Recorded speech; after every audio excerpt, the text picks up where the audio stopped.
Most people do not become financially trapped because of one dramatic mistake. They become trapped because their ordinary life slowly becomes more expensive while their attention stays exactly the same. That is the quiet danger of lifestyle creep. It does not look like failure. It looks like progress.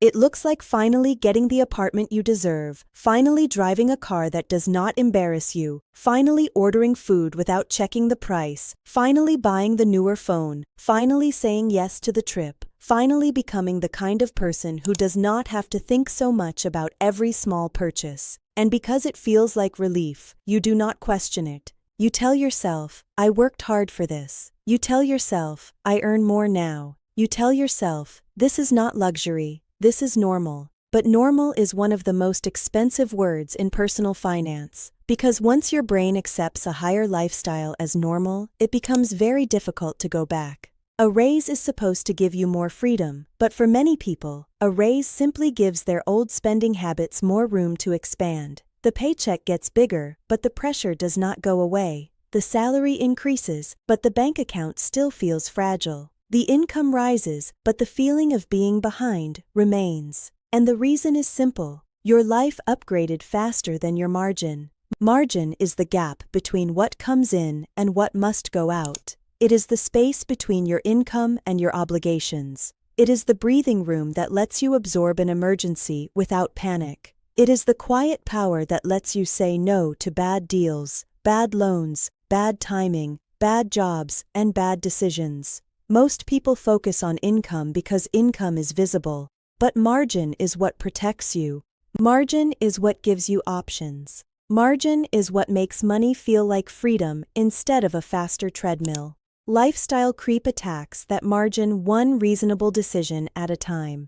It rarely begins with something obviously foolish. It begins with a better place to live because the old place felt cramped. It begins with a car payment because the old car felt unreliable. It begins with a gym membership because health matters. It begins with subscriptions because they are only $10. It begins with takeout because you are busy. It begins with nicer clothes because you are in a new professional environment. It begins with social spending because you do not want to be the person who always says no. Each decision has a story that makes sense.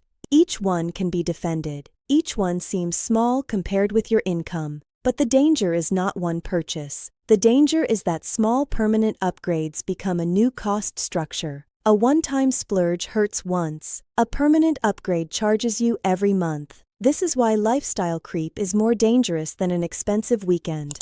A weekend trip may cost money, but when it is over, the obligation ends. A higher rent payment does not end. A car loan does not end just because you regret it. Insurance does not end because your mood changes. Subscriptions do not end because you forgot about them. A bigger lifestyle keeps sending invoices to your future self. It turns today's confidence into tomorrow's minimum payment. And this is where many people misunderstand affordability. They ask, can I afford this right now? But the better question is, can I afford to make this part of my life? Can I afford it when I am tired? Can I afford it when work gets unstable? Can I afford it when prices rise again? Can I afford it when a medical bill appears, or a family member needs help, or the car breaks down, or the job market changes? The payment may be affordable today, but the commitment may be expensive tomorrow. The biggest financial mistake is not always buying something expensive. Sometimes the bigger mistake is making your fixed life too expensive. Fixed costs are the bills that do not care how you feel. Rent does not care that you had a stressful month. A car payment does not care that your bonus was smaller than expected. Insurance does not care that groceries got more expensive. Debt payments do not care that you want to start over. Fixed costs are powerful because they claim your future income before you even get a chance to choose. When too much of your paycheck is already spoken for, you lose flexibility. You may still look successful from the outside, but inside, your money has no room to move. That is why someone can earn 6 figures and still feel broke. They are not broke because their income is low. They are broke because their obligations are high. They built a lifestyle that consumes the raise before the raise can build wealth. And the most dangerous part is that lifestyle creep usually feels emotionally justified. After years of sacrifice, you want proof that your hard work meant something. You want your life to look different. You want your environment to match the person you are becoming. That desire is human.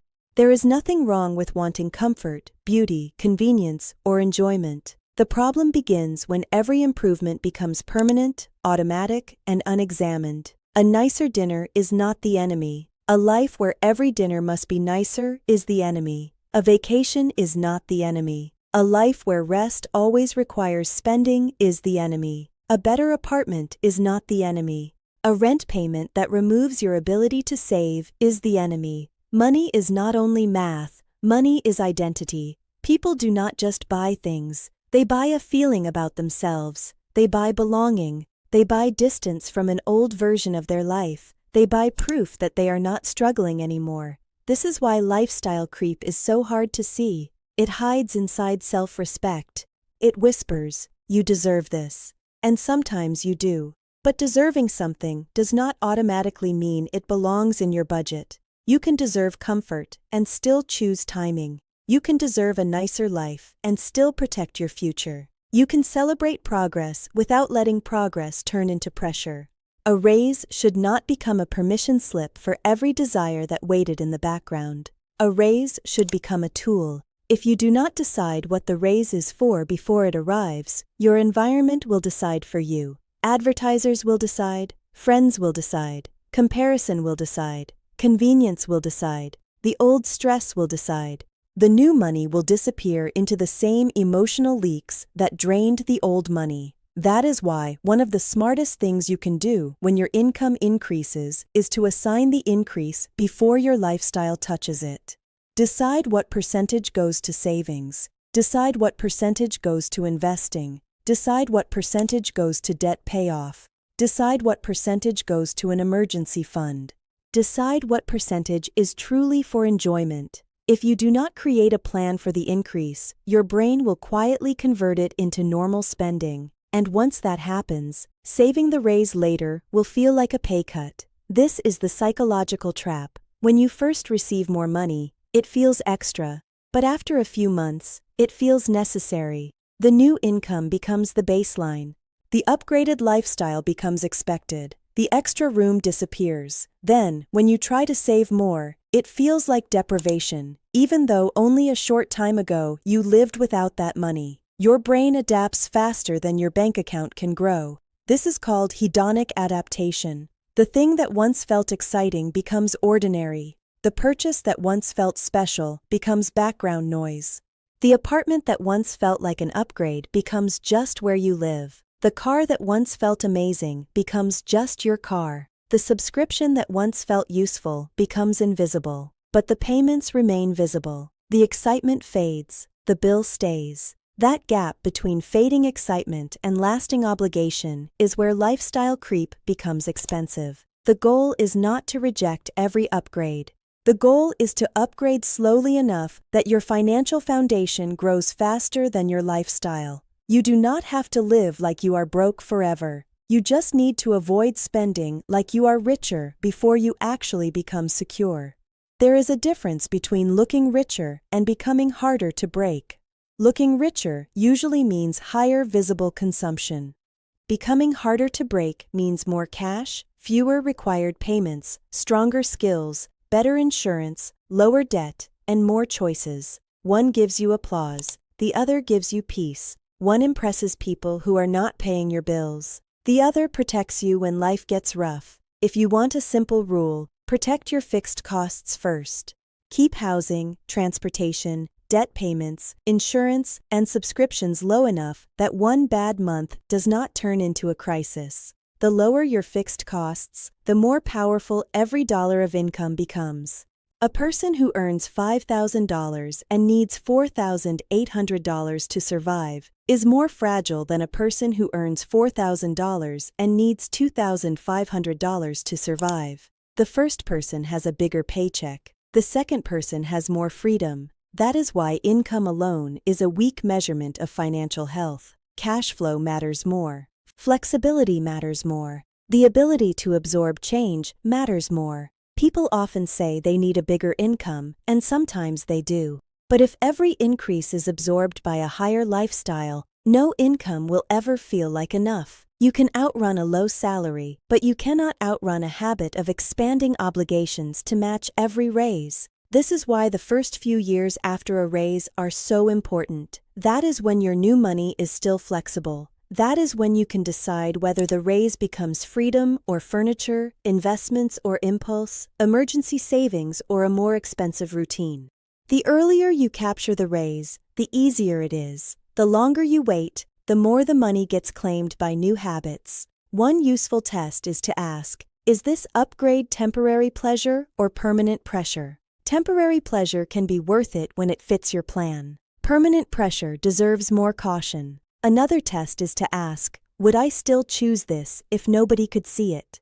This question cuts through status spending. If the answer is no, you may not be buying the thing. You may be buying an audience. Another test is to ask, what future option am I giving up? Every payment is not just money leaving. It is a choice being reduced. A higher car payment may cost more than dollars. It may cost the ability to change jobs. A bigger apartment may cost the ability to take a career risk. A luxury habit may cost the ability to help family without stress. A subscription stack may cost the ability to save quietly every month. Money is stored choice. When you spend it permanently, you transfer choice from future you to present you. Sometimes that trade is worth it, but you should know you are making the trade. Lifestyle creep becomes dangerous when you make the trade unconsciously. The payments keep accumulating, but no single moment feels like a decision. That is why an audit matters. Look at your bank statement and ask, which costs did I choose on purpose, and which costs simply followed me into a higher income?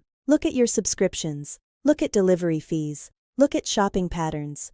Look at car costs. Look at social spending. Look at convenience spending. Look at things you once bought as treats that have quietly become expectations. This is not about shame. Shame is useless. Awareness is useful. You cannot fix what you refuse to look at. Many people avoid looking because they already feel guilty. But guilt does not build wealth. Clarity does. The goal is not to become extreme. The goal is to become honest. If something truly improves your life, keep it. If something only keeps up an image, question it. If something costs money but gives you energy, health, safety, or deep joy, it may belong. If something costs money and only gives you a momentary escape from stress, it may be a leak. The difference matters. Spending should be aligned, not automatic. A strong financial life is not a life with no pleasure. It is a life where pleasure does not destroy stability. You need some money for enjoyment because a plan with no enjoyment usually collapses. But enjoyment should have a boundary. The boundary protects the future from the present. It lets you enjoy today without making tomorrow weaker. One practical method is to create a lifestyle increase delay. When your income rises, do not upgrade immediately. Wait 3 months. Keep your old lifestyle for a short period and send the difference to cash reserves, debt payoff, or investments. This delay does 2 things. First, it proves you can live below the new income. Second, it gives you time to choose upgrades intentionally instead of emotionally. After 3 months, you may still want the upgrade. Good. Then you can choose it from a stronger position. Or you may realize the urge passed. That is even better. Another method is to split every raise before it hits your lifestyle. For example, half of every raise can automatically go to saving and investing. 30% can go to debt or emergency funds, and 20% can be used for lifestyle. The exact numbers do not matter as much as the principle. Your future gets paid before your appetite expands. Without automation, willpower has to fight every advertisement, every mood, every sale, every stressful day, and every comparison. Willpower loses eventually. Systems win. Automatic transfers are boring, but they protect you from becoming the kind of person who earns more and saves the same. Another method is to set a fixed cost ceiling. Decide that your required monthly bills should never exceed a certain percentage of take-home pay. The lower the percentage, the more freedom you have. If your required bills are too high, every other choice becomes harder. Saving feels impossible. Investing feels delayed. Emergencies feel catastrophic. Fun feels guilty. Fixed costs set the emotional weather of your financial life. When they are too high, every month feels tight before it even begins. When they are controlled, money feels calmer. You can still spend, but you are not trapped by spending. Another method is to separate upgrades from identity. You are not your car. You are not your apartment. You are not your phone. You are not the restaurant you choose. You are not the brand on your clothes. These things can be enjoyable, but they should not become proof of your worth. The more your identity depends on visible upgrades, the easier you are to manipulate. Marketing works by making you feel incomplete without the next thing. The next time your income rises, treat it like a test. Not a test of how much you can buy, but a test of how much freedom you can keep. Before you upgrade anything, ask what you want this raise to change. Do you want less debt, more cash, more investment, more sleep, more patience, more choices, more ability to help your family, more ability to leave a bad job, more ability to handle an emergency without panic? Those are real upgrades. They may not photograph well, but they change your life. Then choose one or two visible upgrades slowly, after the invisible upgrades are already working. This order matters. Build the foundation before the decoration. Build the cushion before the image. Build the options before the obligations.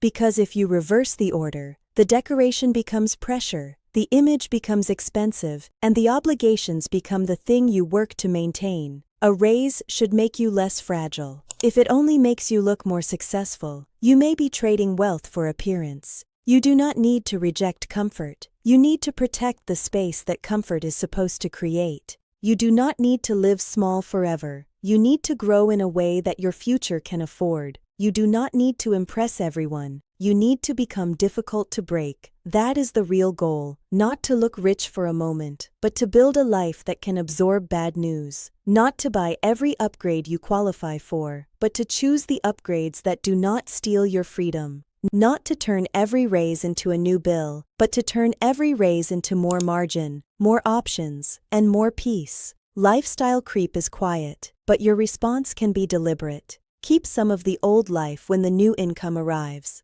Keep the paid-off car a little longer. Keep the apartment one more year if it gives you breathing room. Keep the simple routines that work.